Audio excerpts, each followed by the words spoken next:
오늘은 각기 다른 세 가지 주제를 이렇게 하게 되는데, 전체적으로 일관성이 있다기보다는 여기 하나씩 그냥 딱딱딱 떨어지는 그 세 가지 다른 주제입니다. 그래서 저 하나만 가지고도 뭐 길게 할 수는 있긴 하지만 세 개를 한꺼번에 한 시간에 하려니까 그냥 짤막짤막하게 간단하게 그렇게 하고 넘어가야 될 것 같습니다. 그래서 그냥 아주 상식적이고 또 뭐 교회에서 전문적으로 얘기하는 그런 부분들을 가능하면 좀 빼고 그냥 우리가 아무것도 모르는 사람의 입장에서 저런 게 있구나라는 정도 그런 정도로 소개하는 형식으로 그렇게 하고 넘어가야 될 것 같습니다. 먼저 성령인데요. 성령을 얘기할 때 우리가 그렇게 이해를 하시면 제일 좋습니다. 신비다. 신비라는 것은 한마디로 놀라운 비밀이라는 뜻입니다. 그러니까 비밀이기 때문에 그 안에는 뭔가 놀라운 게 있는데 비밀이기 때문에 우리가 그것을 다 풀어내고 알아들을 수가 없다라는 이제 알 수가 없다라는 이제 그런 표현이 아마도 가능할 겁니다. 그리고 실제로 그 학자들이 수도 없이 많이 저 문제를 이제 뭐 풀고 그걸 풀기 위해서 새로운 개념도 만들어내고 막 이렇게 하면서 했는데도 결론은 뭐냐면 잘 모르겠다. 그 결론은 잘 모르는 부분인데 그 하느님만이 가지고 있는 놀라운 비밀이 바로 성령이기도 하고 삼위일체의 하나님입니다.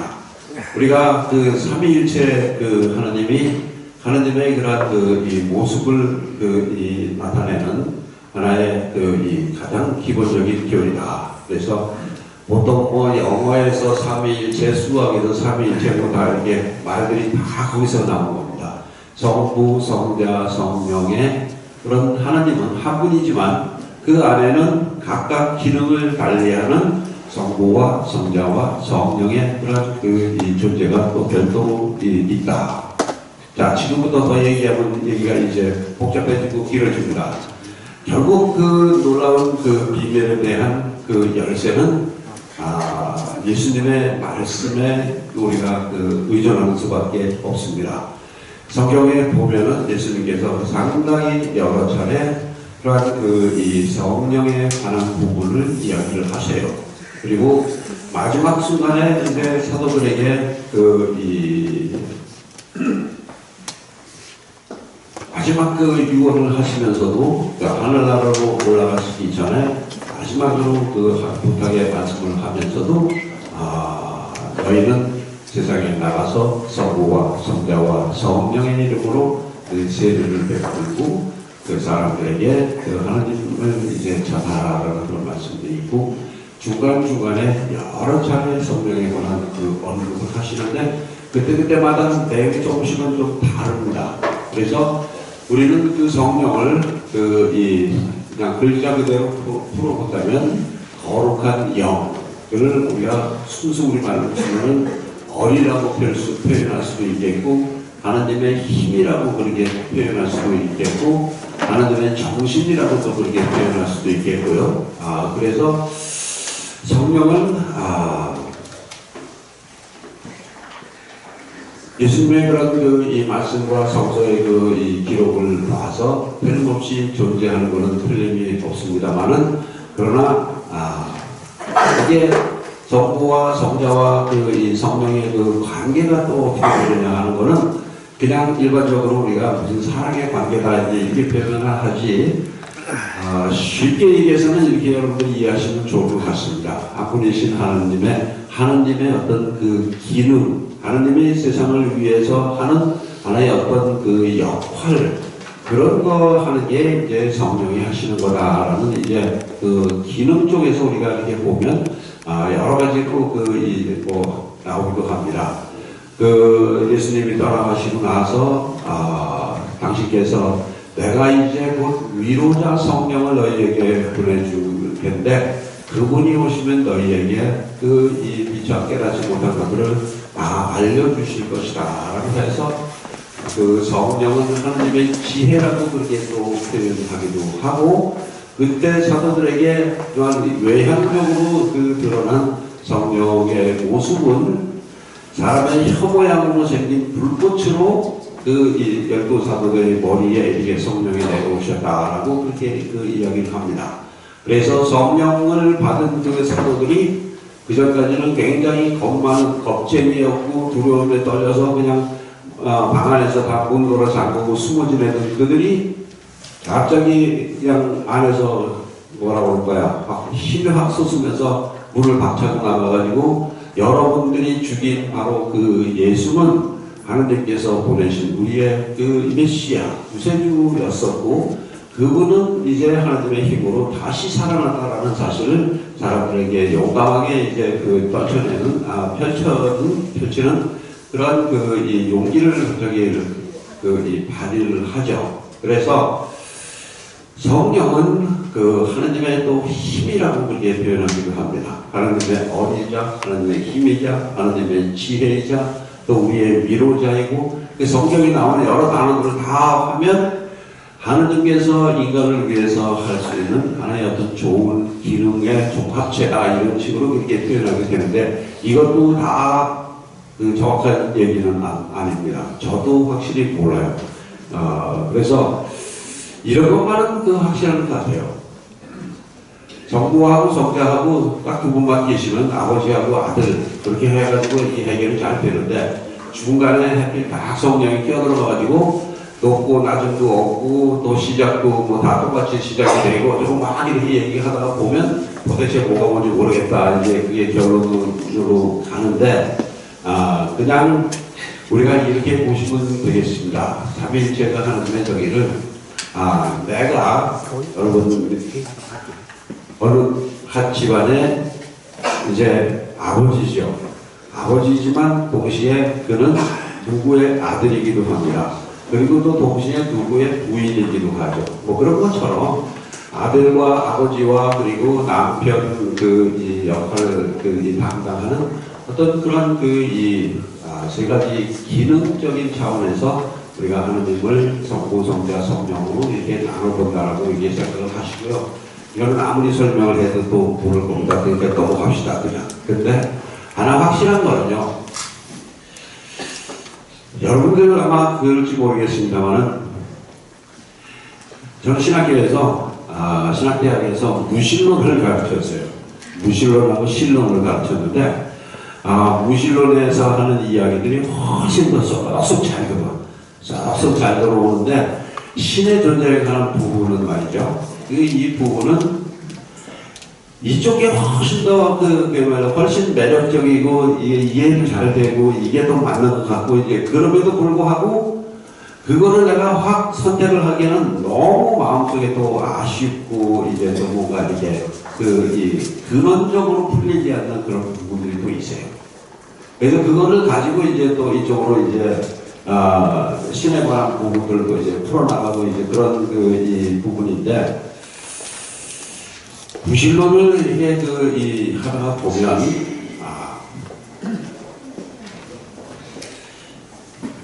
근본적인 질문은 하나님은 과연 계시느냐 이런 부분인데 저는 개인적으로 그런 저한테 질문을 이렇게 누가 만약에 한다면 이렇게 답을 할 것 같아요.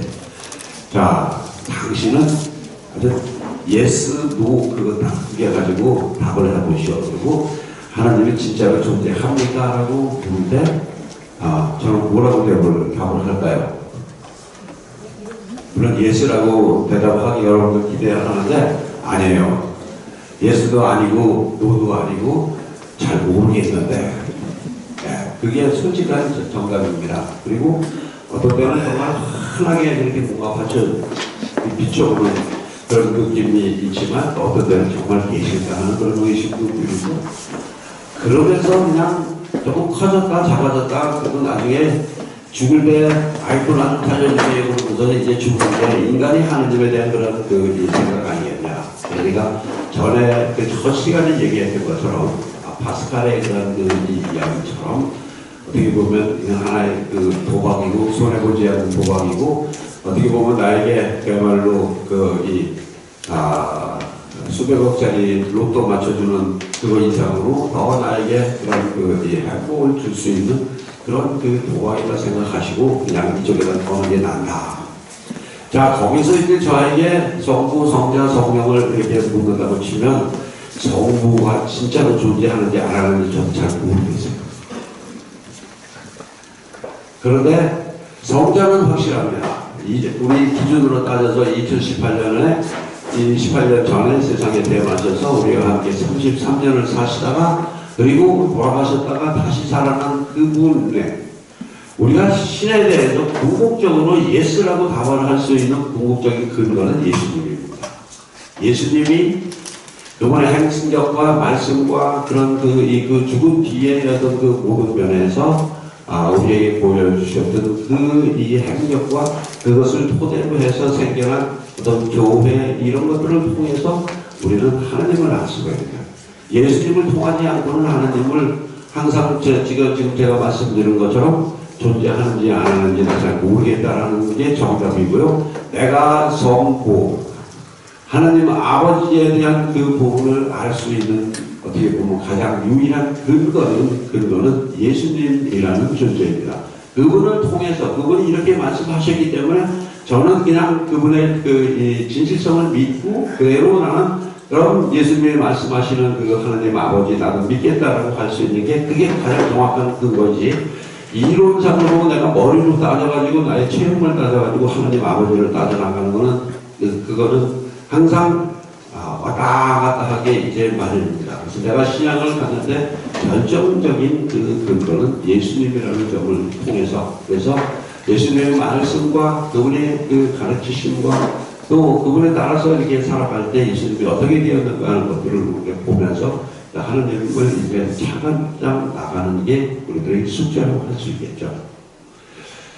성부는 조금 자신이 없는데 성령은 확실히 있다는 걸 저를 믿어요. 성령이 확실히 있다는 걸 믿고 그건 하나님이 세상에 어떤 당신의 그 역할을 하신다는 어떤 그런 측면에서도 그렇고 만약에 우리 가톨릭 교회가 그냥 어떤 예수라는 그 역사적인 인물, 그분 한 분의 그런 힘으로 이렇게 이제 설립이 됐고, 발전이 됐고, 뭐 이렇게 또 쇠락도 좀 거듭하면서 오늘까지 왔다. 이건 망해도 여러 번 망했을 겁니다. 제가 성령에 대한 존재를 확실하게 믿는 거는 우리 교회의 역사를 보면서 저는 그렇게 자신있게 얘기를 합니다. 성부께서 계신지 안 계신지는 잘 모르겠지만 성령이 계신 건 확실한데 그것은 가톨릭 교회의 역사를 봐라. 이게 그 인간적인 조직이었다고 치면 성령이 계시지 않고 또 성령께서 그렇게 힘을 불어넣어주고 때로는 시련도 주고 때로는 또 희망도 주고 기쁨도 주고 했지만 그러나 이 교회가 2000년 동안 이렇게 끌어올 수 있었던 그 힘은 바로 성령이 교회의 주인이기 때문에 그렇습니다. 자, 교회론에서 이제 또 말씀을 드리겠습니다만은 이 교회라는 거는 인간들의 모임체입니다. 그러나 인간들의 모임체이지만 그 안에는 하나님이 계시고 또 그 안에는 그 교회를 이끌어가는 성령이라는 하나님의 어떤 그 힘과 영과 정신이 그 안에 들어있기 때문에 이 교회는 2000년 동안 변함없이 그 하나님에 대해서 예수님에 대해서 그렇게 가르쳐 왔다라고 이제 그렇게 볼 수가 있는 거죠. 그래서 그냥 성부, 성자, 성령이라고 이렇게 칠 때 성령은 하나님 아버지 그리고 아들 예수님 그 두 분 하나님이 그 두 분의 어떤 기능과 역할에 대한 부분 정도다라고 해서 그냥 하나님께서 하시는 기능을 우리는 통틀어서 성령이라고 표현하면 어떨까 하는 그런 인데 요거는 조금 좀 이단적인 수 있는데 여러분들의 이해를 위해서 그냥 그렇게 억지로 이렇게 풀이를 해서 드리는 거예요. 그냥 그런 정도로 이해를 하시면서 성령은 하나님의 힘이고 하나님의 지혜고 하나님의 그러한 능력이고 하나님의 그러한 선물이다. 이제 뭐 이런 정도로 그냥 이해를 하고 삼위일체신 하나님 이거는 놀라운 비밀이 그 안에 숨겨져 있으니까 너무 많이 알아보지 말고 너무 많이 알아보다 보면 다쳐. 그러니까 더 실망만 하고 이상하게 되니까 그냥 삼위일체이신 하나님은 예수님의 인격을 믿고 무조건 그냥 받아들이자. 그리고 그냥 믿어보자. 믿기로 하자 하고 이게 넘어가는 게 차라리 낫습니다. 이게 성령은 하나님께서 우리에게 주시는 하나님 당신의 그런 기능과 역할과 또 이 배려, 섭리 이런 차원으로 그냥 이렇게 보시고 그냥 지금 상태에서는 하나님의 어떤 그 기능 또는 역할 이런 정도라도 그냥 보시면 될 것 같습니다. 성령은 이 정도로 그냥 하고요. 예수님이 세상에서 이제 그 33년을 사시고 하늘나라로 돌아가시면서 우리에게 남겨진 선물이 바로 교회입니다. 그래서 교회는 우리가 그 신학적으로는 그렇게 정의를 합니다. 교회는 하나님의 백성인 사람들이 하나님의 백성의 공동체다. 하나님을 믿는 사람들이 모인 단체다. 그 안에 하나님이 계시고 또 인간이 있고 이제 그런 게 이 교회입니다. 우리가 살면서 아마도 많이들 그런 얘기들을 이제 하시고 듣기도 하고 그러실 겁니다. 교회 다닌다는 사람이 천주교 신자라는 몸이 어쩜 그럴 수가 있느냐. 그러면서 이 교회 다녀도 하고 거기에도 보니까 도둑놈도 있고 사기꾼도 있고 나쁜 놈도 참 많더라. 근데 그리고 어떻게 하나님 믿고 교회 다닌다 그러면서 그럴 수가 있느냐. 그런 소리 여러분들도 해보셨을 거고 또 이제 부인만 신자고 남편이 지금 이 자리에 오신 분들은 아마 가끔씩 그 얘기 틀림없이 하셨을 거예요. 너는 성당 다닌다는 게 그따위밖에 생각 못하냐, 너 뭐 그러냐 그러면서 아마 부부싸움 할 때 단골 메뉴로 아마 많이 나왔을 겁니다. 그런데 그거 깜빡 잘못 생각하는 이 저기 중에 하나는요, 교회 다니기 때문에 모두 다 그야말로 거룩하고 마더 데레사 같고 수녀님 같고 그런 거를 기대하는데 천만의 말씀입니다. 절대로 그렇지 않습니다. 교회 다니기 때문에 다 성인이 되는 거는 아니에요. 교회라는 거는 성인이 되기를 바라는 죄인들의 모임입니다. 하나님의 백성이기 때문에 그 안에 전부 다 그야말로 그냥 데레사 성녀 같은 그런 성녀들 또는 프란체스코 성인 같은 그런 그 성인들만이 모여있는 게 아니라 그 사람 자체는 갈수록 있잖아요. 실은 이 세상을 살고 또 자꾸 뭐 말도 하고 이 하나님에 대해서 뭐 자꾸 뭐 이렇게 하다가 보면 자꾸 죄가 더 많아져요. 차라리 그냥 하나님도 모르고 그냥 나는 처자식 먹여 살리기 위해서 몸부림치면서 애를 쓴다. 나 잘못한 거 하나도 없다. 내가 뭐 도둑질을 했냐, 기집질을 했냐, 뭐 이래가면서 내가 너 먹여 살리느라고 내가 그 온갖 고생하면서 했는데 내가 뭐 내가 잘못했고 내가 무슨 죄가 있다고 그러냐라고 하는데 그런 건 죄에 대해서 모르는 사람은 죄가 없어요. 죄가 없고 오히려 정말 더 열심히 살려고 애를 쓰다가 보면 오늘 이 하나님 얼굴이 조금 좀 무거워 보이는 것도 내 잘못인 것 같고 남편이 조금 출근하는데 어깨가 축 처지는 거 그런 모습 보면서 또 내 잘못인 것 같기도 하고 이게 열심히 살려고 노력을 하면 죄도 많아져요. 가만 보면 그런데 어쨌건 교회라는 거는 성인이 되기를 바라는 죄인들의 모임이다. 그러니까 착각하는 거는요, 나는 죄인이기 때문에 죄가 많기 때문에 하나님의 그런 그 도우심이 필요하고 하나님께서 나를 특별히 어떻게 좀 잘해서 용서해 주시기 바라고 나에게 어떤 희망과 위로와 축복을 줬으면 좋겠다라는 마음으로 나는 교회에 오는 겁니다. 죄인이기 때문에 오는 거죠. 완전히 성인이라고 그러면 그 사람은 이제 그냥 죽어야 되는 거예요. 살면은 옛날에 우리 어르신들이 할머니들 항상 그런 말씀 많이 하시죠. 지금도 이게 고해성사 보러 들어오셔가지고 많이들 얘기하십니다. 아이고 사는 게 죄지요 뭐 이러면서 하는데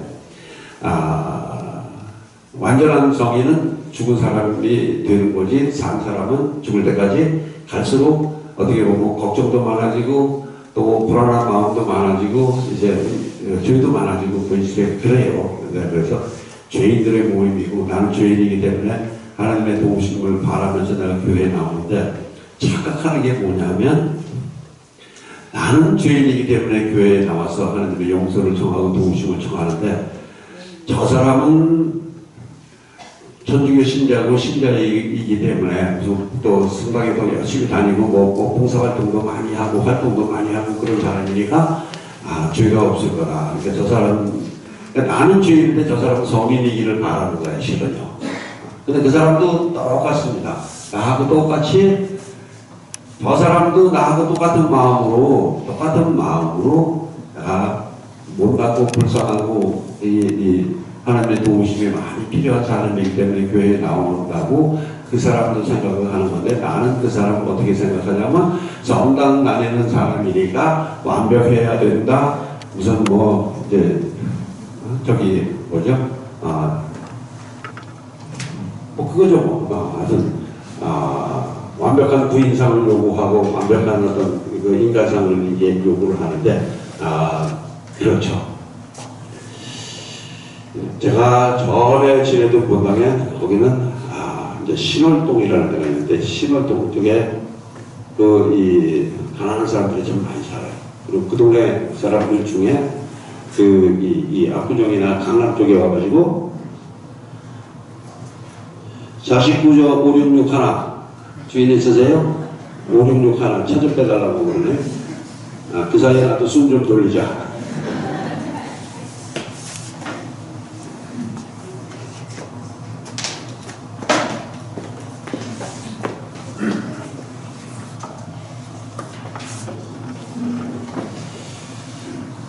근데요, 이 강남 쪽으로 와가지고 이 가정부, 파출부 이렇게 하시는 분들이 꽤 많은데, 그 사람들이 공통적으로 하는 얘기 중에 하나가, 집안에 저 십자가 있는 집에는 진짜로 가기 싫다는 거예요. 왜 그러냐 그랬더니 천주교 신자라는 사람들이 아주 의심이 그렇게 많다요. 의심도 많고 인색하고 쌀쌀 맞고, 하여튼 인간적인 이 정냄이라는 정말 이만큼도 없더라고. 그러면서 어쩌면 그렇게 그 교회 다닌다는 사람들, 성당 다닌다는 사람들이 그 모양이냐 그러면서 이제 그런 얘기를 하는데, 그게 교회의 모습이다라고 그냥 웃으면서 그렇게 하긴 했지만, 나는 좀 마음에 찔리죠. 교회 다니면 그 하나님의 사랑을 전하는 사람들인데, 그게 누구에게 내가 만나는 사람에게 가야 되잖아요. 좀 더 푸근하고 따뜻하고 사랑도 주고 그냥 이렇게 인정해주고, 그놈의 평등사상, 당신이 하나님의 눈에는 나보다 더 훌륭한 사람이오라고 하면서 그것 때문에 목숨을 바쳤던 우리 신앙 선조들 이게 보면 나도 그래야 되는 건데, 다른 사람은 그래야 된다고 생각하고 나만은 좀 예외, 나는 내 멋대로 살고 싶고, 그런 게 우리 인간들의 공통적인 마음이 아닌가 싶어요. 그래서 영생하면서요, 세례를 받고 첫 시간에도 아마 말씀을 드렸을 겁니다. 이상하게 그전에는 맨날 술 먹고 늦게 들어오고 그랬었는데, 영생 받고 나니까 갑자기 술 마시 떨어져갖고 집에도 일찍 들어오고, 일찍 들어와서 바깥 좀 먹으면서 얘기하다 보니까 그냥 동반자 같은 마누라 얼굴이 갑자기 이렇게 좀 이뻐 보이고, 고맙게 느껴지고, 애들도 내가 좀 더 관심 갖게 되고, 이런 식으로 내가 이상하게 변하더라. 그런 변화는 어떤 측면에서 봐야 되냐면, 내가 가까이 만나는 그런 사람들에 대해서 내가 어떤 태도를 갖느냐인데, 거기에 변화가 없다 그러면 여러분 세례 받으러 많아요, 지금. 예수님의 가르침을 한마디로 정의하는 저기는 사랑이죠. 네? 원수를 사랑하라 그러고, 오른뺨 때리면 왼뺨 맞아 내주라고 그러고, 걷어달라고 그러면 그거까지도 벗어주라고 할 정도로 정말 너를 다 내주면서까지 그야말로 사랑하라고 이제 그렇게 가르치셨는데, 실제로 예수님을 믿고 하나님을 믿는 사람들 중에는 가만히 보면 이 자판기에서 있잖아요. 자판기에서 이렇게 뭐 합격도 나오고 취직도 나오고 결혼도 나오고 그 다음에 무당집에 가서 뭐 하는 거 하고 똑같이 무당집에 가면 좀 시대 뒤떨어진 사람처럼 생각할까봐 그런 데는 그냥 그래도 교회에 가면 그래도 사람들이 나를 조금 착한 사람으로 봐주겠지 뭐 이런 세례가 하나님 무슨 액세서리처럼 그렇게 생각하는 그런 이 경우도 왕왕 보고 그렇기 때문에 또 교회가 필요한 거고요. 그런 사람들에게 제발 좀 그렇게 살지 말고 우리 좀 예수님 말씀 따라서 신자답게 살자라고 그렇게 강요하는 게 이제 그 일주일에 한 시간씩의 그런 그 미사가 되겠고 거기 참여의 의미가 되겠죠. 어쨌건 교회가 지향하는 것은 완벽한 하나님의 백성, 즉 성인이 되기를 바라는 사람들의 모임입니다. 그런데 그 사람들은 지금 현재 완성형, 완벽한 인간으로 다시 태어난 완성형이 아니라 그들은 아직도 좀 성숙된 사람 또는 이 하나님의 그런 이 말씀대로 살아가려고 애를 쓰는 부족한 사람들, 모자란 사람들, 아직 죄인들의 모임이다. 성인을 지향하는 죄인들의 모임이 바로 이 교회다라고 이 교회의 이중적인 측면을 여러분들이 좀 알아주시면 좋겠고요. 자, 저 교회는 어떤 조직을 통해서 우리가 모르게 되겠습니다. 저 같은 사람을 신부라고 부르죠. 그리고 우리 성당에 두 분의 수녀님이 또 계십니다. 신부님하고 수녀님하고 무슨 차이가 있을까요? 하나는 남자, 하나는 여자. 이제 뭐 그 차이가 물론 있겠지만 신부님은 성직자라고 그렇게 부릅니다. 그리고 수녀님은 수도자라고 부릅니다. 그러니까 도를 닦는 그런 사람이라고 부릅니다. 그리고 신부님은 성직자인데 성직이라는 건 거룩한 직분을 수행하는 사람이라는 뜻이죠. 그런데 그것은 내가 자격시험 보고 돈 내고 뭐 자격증 따서 그렇게 하는 게 아니고 교회의 어떤 그 조직과 또 거기에서 부여하는 그런 어떤 이 과정을 거친 사람이기 때문에 이제 이 성직을 수행을 하게 됩니다. 그래서 교회는 성직자와 수도자와 여러분들 같은 평신도 이 세 등급으로 구분을 질 수가 있습니다. 근데 신부보다 높은 사람이 있는데 그 신부보다 높은 사람이 주교라고 이야기를 합니다. 아시죠? 주교 많이 들으셨죠? 저보다 높은 사람이 주교인데 주교는 뭐냐면 저의 이 생사여탈권을 갖고 있는 절대 권력을 지닌 그러한 분입니다. 주교는 교회에서는 예수님께서 12제자를 그 세상에 파견을 하면서 당신이 직접 뽑아서 3년간 가르치고 이제 너희들은 나가서 나에 대해서 또 하나님에 대해서 세상에 전해라 라고 그렇게 파견했던 그 12제자의 후계인 자라고 이 교회는 그렇게 정의를 합니다. 그래서 주교님들은 12사도의 후계자. 그래서 그들은 일정 지역을 맡아서 거기서 예수님을 대신해서 예수님이 행하셨던 어떤 이 모든 가르침과 또는 행정적인 것까지 전부 책임을 지는 존재가 주교님입니다. 주교님들 중에 조금 더 특출나고 출중한 분들을 이거는 따지고 보면 명예직인데 추기경이라고 얘기를 합니다.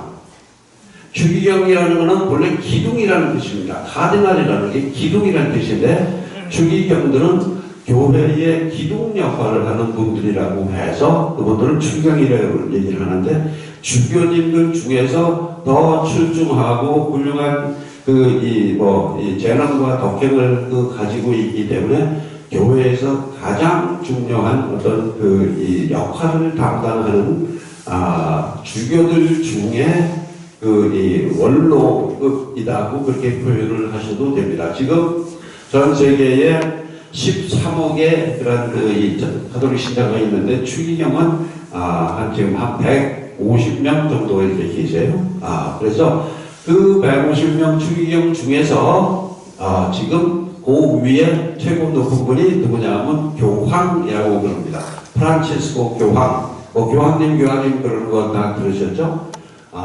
그 교황이라는 그분이 계신데, 그분은 12사도의 이 대표자였던 베드로 사도의 후계자입니다.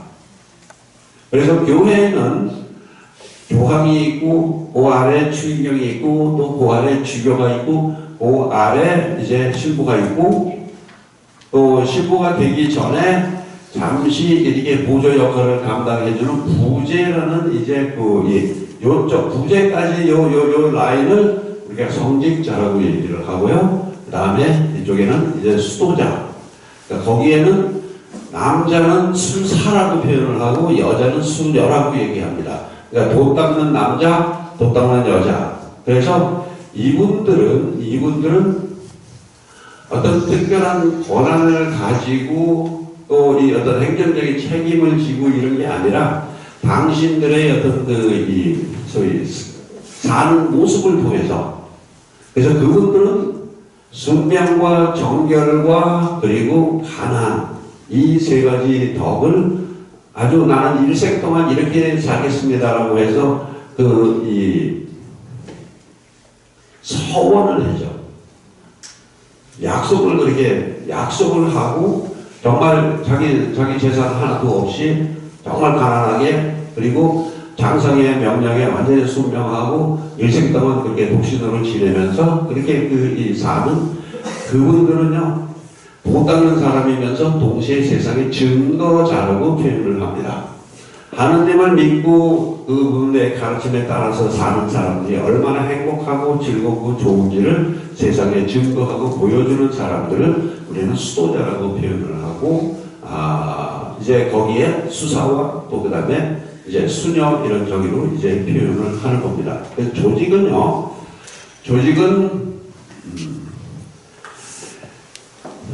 각 교구라는 한국에 18개가 있어요. 그 교구라는 이 조직에 산하에 본당이라는 데가 있고, 거기에는 이제 본당 신부가 있고 보좌 신부라고 표현을 합니다. 저를 도와주는 그 신부를 보좌한다고 해서 보좌 신부라고 그렇게 표현을 하는데, 주교님이 모든 걸 다 이 권한을 가지고 계세요. 그래가지고 신부들은 뭐냐? 신부들은 그 주교님이 너는 대치 이동 지역에 가서 그 지역에 가가지고 내 뜻대로 내 명령대로 거기 가서 신자들을 돌봐라라고 해서 파견된 사람이 이제 그 신부들입니다. 그래가지고 저희들은 값이 있어요. 신부 값은 얼마나 될까요? 가격이 있는데 지금은 아마 한 380원쯤 될 겁니다. 그러니까 뭐냐면 우편딱지 하나 붙여가지고 차원석 신부는 지금 대치동에 있다가 이제 이번에는 신월동으로 가봐라 그래서 이제 명령지 하나 오면 또 주섬주섬 보따리 싸들고 또 이제 가야 하는 게 신부들의 운명이에요. 그러니까 신부는 아무것도 아니지, 신부도 아니야. 그러니까 신부 만들 필요 없고요. 주교만 열심히 잘 들으세요. 주교님 말씀 잘 들으면 되는데, 그게 가톨릭의 미덕이고, 신부는 왜 장가를 안 가느냐? 가면 좋죠. 가면 좋겠는데 나이가 들으니까 진짜로 이놈의 밥새끼 먹는 게 왜 이렇게 힘들고 그래요. 예전에 어떤 은퇴한 신부님이 그러더라고. 너무 힘들으니까 그 양반은 좀 뚱뚱해가지고 발톱도 혼자서 못 깎고, 그 직장이 발도 혼자 깎지도 못해요. 이게 너무 뚱뚱해가지고. 그러니까 그냥 저 소크라테스 마누라 같은 여자라도 좋으니까 그 친구도 은퇴하면 좀 작아지고 가라 그랬으면 좋겠다고. 그러니까 이방저방 다 다녀봤자 서방이 제일 낫고요.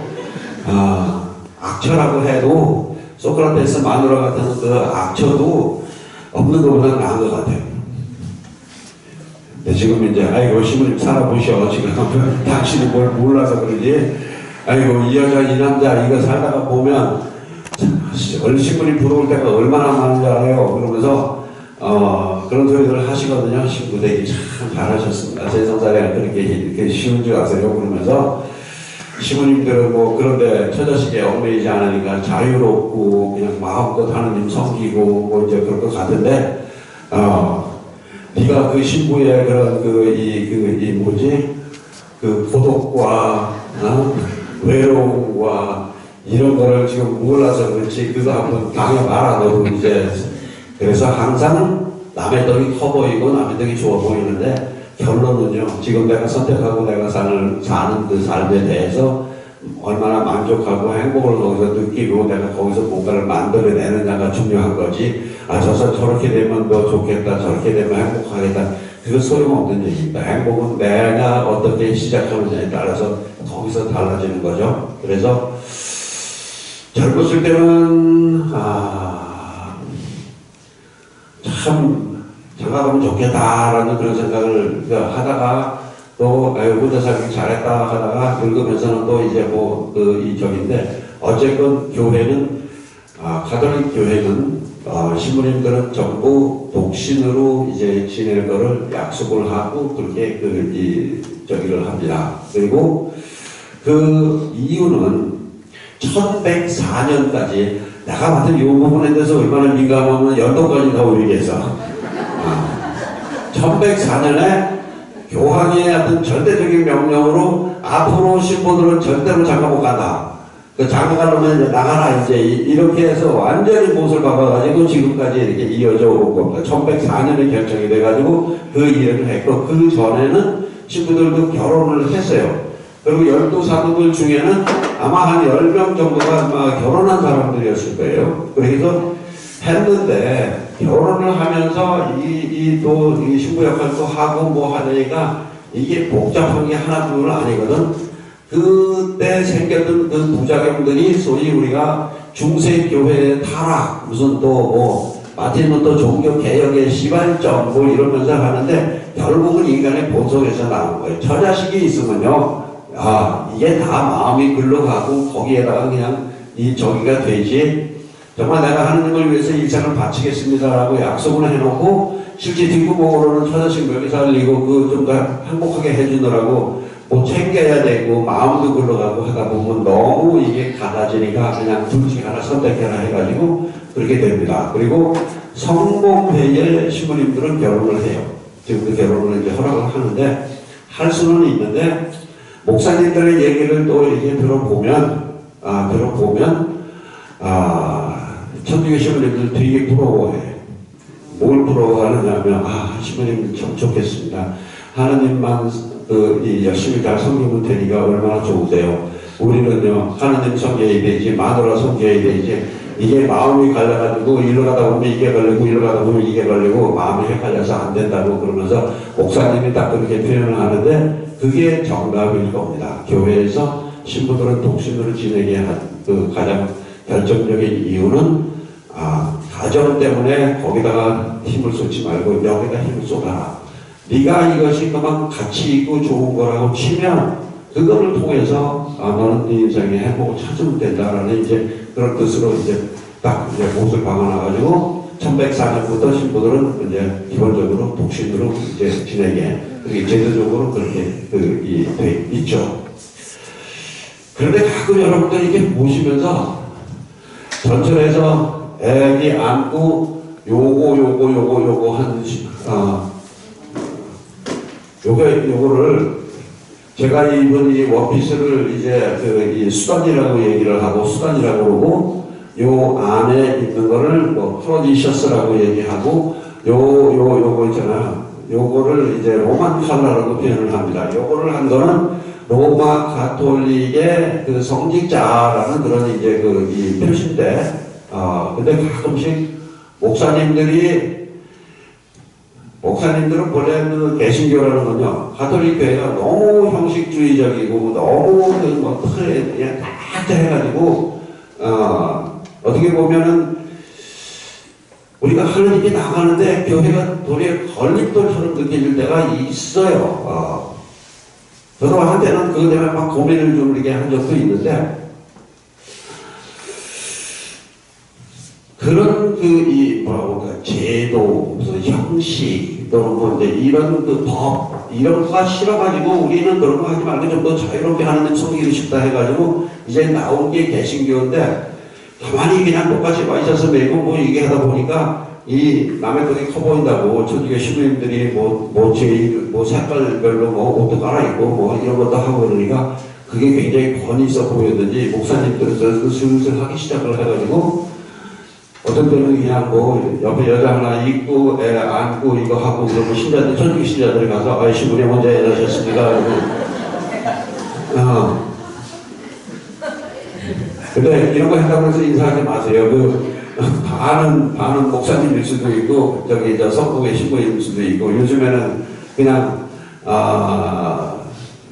이거 하고도 이제 목사님들이 이거 하는 경우가 이제 많이 있는데 글쎄 뭐라고 그럴 수는 없고 그냥 지나가 그게 더 좋다 그러니까 그런 걸 하는데 반대로 신부님들은 이게 무슨 속박처럼 느껴가지고 가능하면 안 하려고 그래요.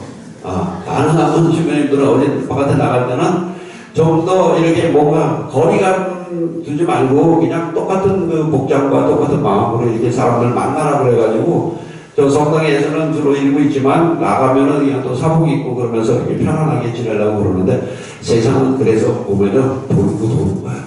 역시 돌고 돌아가지고 하여튼 신부님들은 이거 표시를 통해서 나는 하나님을 위해서 이렇게 일생을 봉직하겠습니다라고 약속한 그런 사람들이라는 거 아시고요. 어느 목사님이 그런 말씀을 하셨어요. 천주교 신자들은 참 좋겠다. 왜냐? 모르면 그냥 신부님한테 가서 물어보면 되니까. 그럼 신부님들도 참 좋겠다. 모르면 주교님한테 가서 물어보면 되니까. 그럼 주교님들도 참 좋겠다. 잘 모르면 로마 교황청에다 물어보고 거기서 다 답을 주니까 책임질 일이 별로 없지 않느냐. 뭐 이제 이래가면서 우리는 내 앞에 어떤 이런 장벽이 있고 만약 큰 망토리 같은 언덕이 있는데 이거를 내가 넘어가야 될 거냐, 뭐 돌아가야 될 거냐, 그냥 아예 그냥 다 포기하고 갈 거냐, 그거는 내가 그 자리에서 스스로 내가 결정을 해야 되는데, 천주교 신부님들은 그냥 모르면 그냥 뒤에 뒷백이 든든하니까, 거기다가 물어보면 거기서 하라는 대로 하면 되니까 얼마나 좋습니까? 이제 그렇게 한번 표현하는 걸 들었는데, 근데 또 이제 이런 게 있어요. 어느 성당에, 우리 성당에 갑자기 예수님이 나타났대. 저기 성당에 이렇게 책 읽고 뭐 하고 하는 그런 자리가 있어요. 근데 거기에 지금 돌로 되어 있는데 거기 돌에 가끔 무늬가 나올 수도 있고 그러잖아요. 예전에 노년동 성당에서 그랬어요. 노년동 성당에서 나무로 된 있어요. 독서대인데 거기에 이렇게 무늬 있고 뭐 이제 이런 거가 누가 이렇게 보더니 예수님 얼굴처럼 생겼다라고 해갖고 갑자기 나서 성당에 지금 예수님 오셨다고 막 이제 막 큰 소리로 한 거예요. 사람들이 보더니 막 이렇게 소문이 금세 퍼져가지고 그 일대가 마비가 됐었어요. 예수님이 나타났다고. 노년동 성당에 예수님이 나타났다. 그래가지고 경청에서 그걸 이제 그날쯤에 가져가 버렸어. 가져가 버렸는데 이런 거죠. 오늘날 우리 성당에 예수님이 나타나셔서 이 신자가 너무 놀래갖고 막 시부님한테 쫓아와가지고 시부님 성당에 예수님이 나타나셨는데 어떻게 해야 돼요? 그랬더니 이 시부님은 가만히 있어봐. 가만히 있어봐. 그랬더니 막 전화를 돌려갖고 주교님한테 전화를 해서 주교님한테 전화해가지고 주교님 지금 예수님이 지금 나타났다는데 오늘 어떻게 해야 합니까? 그랬더니 그래? 잠깐만 기다려봐. 그러고 이 양반은 로마에다 전화를 걸었어요. 로마에다 전화를 걸었더니 로마에서 답이 뭐라고 하는 줄 알아요? 답이 왔는데 아무것도 하지 말고 괜히 바쁜 척만 해라. 아무것도 하지 말고 그냥 괜히 왔다 갔다 바쁜 척만 해라. 이제 그렇게 답이 왔대요. 이게 뭐냐면 너무 조직이 강하고 이 논리가 너무 강하다 보면 이 중간에 있는 저기들의 뭐라고 할까 자율성이랄까요? 창의력이랄까 이런 것들이 다 무너지는 거야. 다 무너지고 그래서 천주교가 발전이 잘 안 되는 게 이 조직이 너무 강해서 그러기도 해요. 대신 그건 안전하기는 하죠. 그래서 저는 그냥 천주교 신부가 된 거를 지금 대단히 행복하다고 생각을 합니다. 그냥 교회가 이렇게 다 보호를 해주고, 내가 설령 조금 의심이 되고 좀 아깝고 안타깝고 그런 일이 있더라도 그것도 교회가 또 저기를 해주니까, 보호를 해주니까 되시고요. 여러분들이 신앙생활을 하면서 좀 더 나중에 깊이 갈 수도 있고 좀 회의도 올 수 있고 뭐 하는데, 그런 것들을 그냥 교회 내에서 다 보호를 해주고 할 테니까 그냥 그 안에서 머물면 그런 대로 크게 여기 먼저 신천지처럼 이상한 교회 되거나 또 뭐 잘못된 신앙에 빠져가지고 그냥 재산 남편 홀딱 나갔다 버리면서 그냥 거기 가서 에헤라 비하하고 이제 그런 것들은 이제 아멘 할렐루야 하면서 그런 거는 안 할 거니까 걱정하지 마시고 그냥 그런 거는 교회 당국자들한테는 맡겨서 해결을 하시면 될 것 같고요. 한국 천주교회는요, 세계에서 아주 독특하고 유례 없는 그런 고유한 역사를 가지고 있습니다.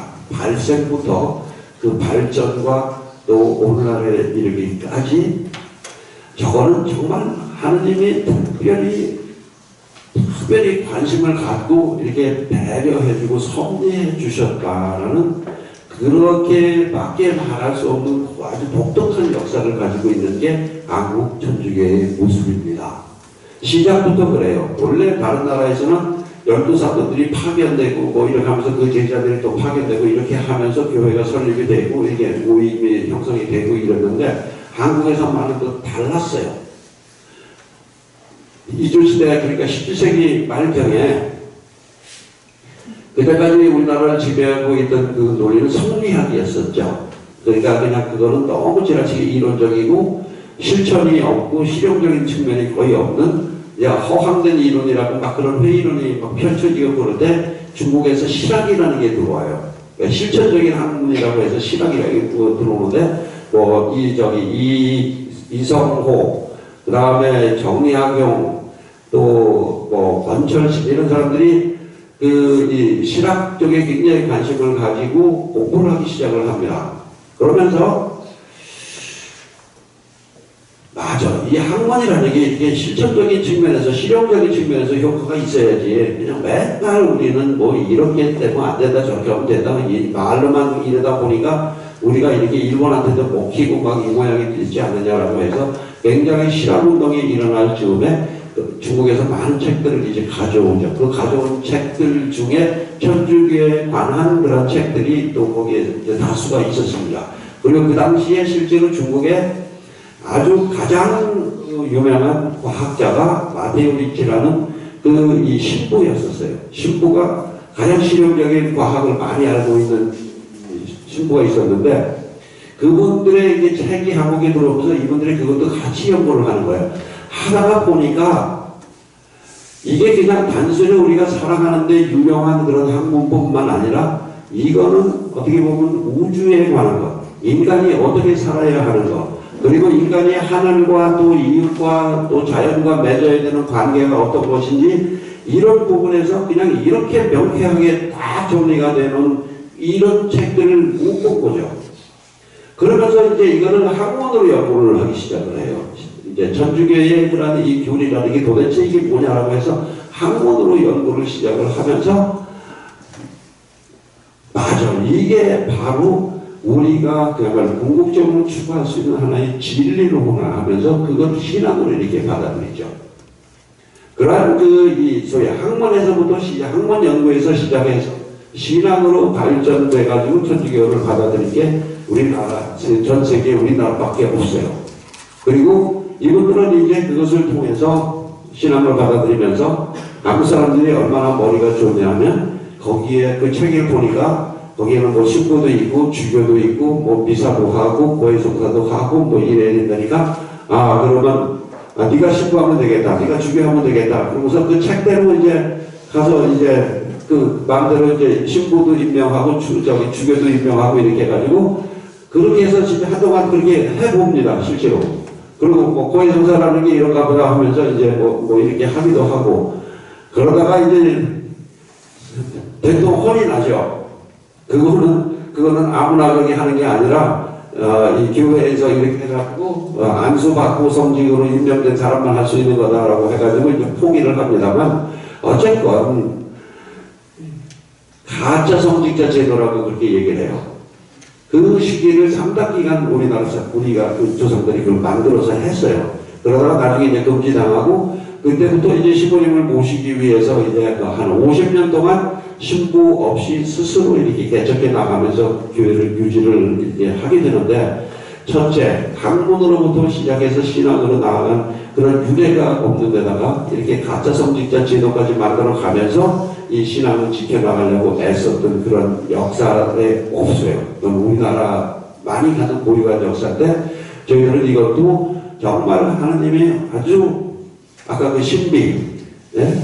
아주 놀라운 비밀 그것처럼 당신이 이제 한국 땅에다가 정말 당신의 교회를 이렇게 세우시길 원하셔서 만들어 주셨다라고 그렇게 저희들은 이제 평가를 하는 겁니다. 그리고 10,000명에서 20,000명 정도의 순교자들에게 말씀을 드렸어요. 예수님 말씀하면서 그 평등 사상, 사회적인 측면에서는 그 평등 사상. 그런데 여러분들이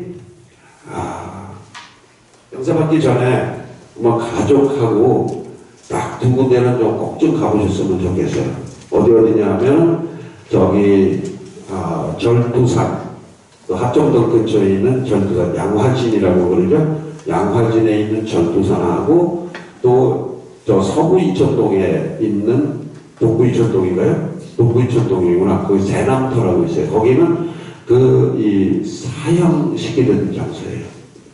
절두산 거기에서는 1866년 이 병인박해대라고 대원군이 이제 이 천주교를 그냥 씨를 말리겠다고 그래서 엄청나게 많이 죽였는데, 그냥 얘 칼로 베는 것도 아깝다고 그 산 꼭대기에서 그냥 바다로 그냥 강으로 다 밀어 던져가지고 그걸 죽였다고 이제 그렇게 하죠. 거기서만 한 8,000명 정도를 죽였다고 그렇게 기록도 있고 그렇다고 그래요. 자, 도대체 신앙이 무엇이? 하나님이 나에게 어떤 존재가 어떤 의미가 있는지, 오늘날 우리들만큼도 교리 잘 모르는 분이에요.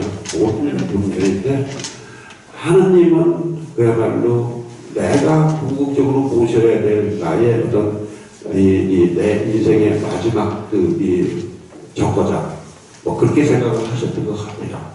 그래서 그 하나님께 가는 게 왜 시점말로 천국가를 그리고, 천국을 가기 위해서 나는 이 정도 고통은 정말 내가 기꺼이 참아받겠다라고 이렇게 하는데, 이 박해를 고문 당했던 거, 그 다음에 죽어가는 과정들, 그리고 끝까지 죽어가는 걸로 가면서도 노래를 부르면서 갔다는 그 사람들이 도대체 이 신앙에 어떤 의미가 있는 거기 때문에 그랬을까, 이렇게 생각을 하면 굉장히 가서 저절로 이렇게 머리가 숙여질 정도로 그렇게 이 좋은 느낌이 있을 거니까 한번 꼭 가보시고요. 우리나라는 지금 현재 약 한 99군데가 뭐 이제 이 순교자들하고 연결된 성지라고 그렇게 저기를 하고, 거기 가면은 기도도 할 수 있고, 그 당시에 이제 어떤 일이 거기서 벌어졌었는지 그런 것들을 우리가 이제 느낄 수도 있고, 공부도 할 수 있는 것들이 전국에 참 많이 있습니다. 그래서 한 번씩 다녀보시면서 신앙에 대해서 이 사람들은 뭐 때문에 이렇게까지 그야말로 목숨을 바쳤을까, 뭐 이런 것들을 이렇게 보시면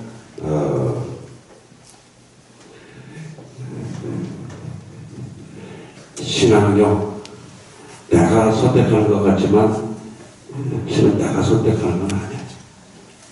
그렇게 가만 보니까요, 신앙은 하나님께서 여러분들을 부르시는 겁니다. 나를 부르고, 그리고 나는 거기에 응답했다라는 게 정답이에요.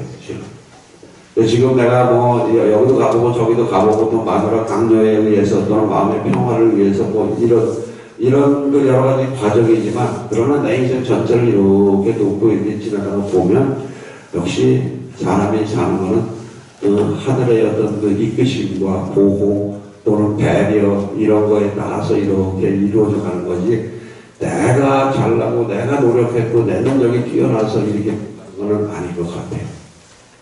순교하는 것도 이제 되게 비슷하다고 봅니다. 저는 하나님이 정말 특별히 선택한 사람들이 할 수 있는 그런 용기이지, 그냥 보통 사람들이 할 수 있는 그런 이 힘은 아닌 것 같고요. 어쨌건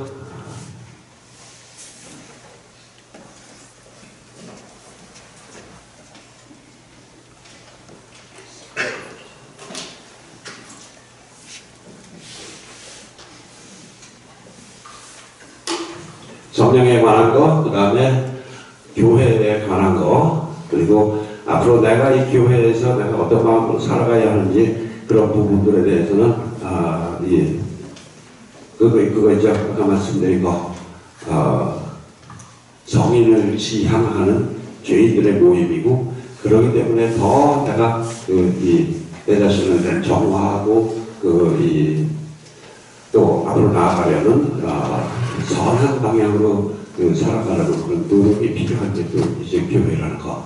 그리고 그 교회는 저 성령이 주인이시고 성령이 이끌어 가시는 것이기 때문에, 요즘에 뭐 AI 기술이 발달이 되고 하다가 보면 교회는 없어질 거다라고 주장하는 사람들도 꽤 많은데, 저는 절대로 안 없어집니다. 망하려고 그러면 벌써 망했어요. 망해도 몇 번을 망했을 텐데, 그런데도 꾸역꾸역 살아남은 게 교회고, 그 이유는 성령께서 이 교회의 주인이시고 그 힘이시고 그것을 이끌어 주시고 거기에 하나님의 힘이 작용을 하기 때문에 그렇습니다. 그리고 예전에 김수학 추기경님이 그렇죠.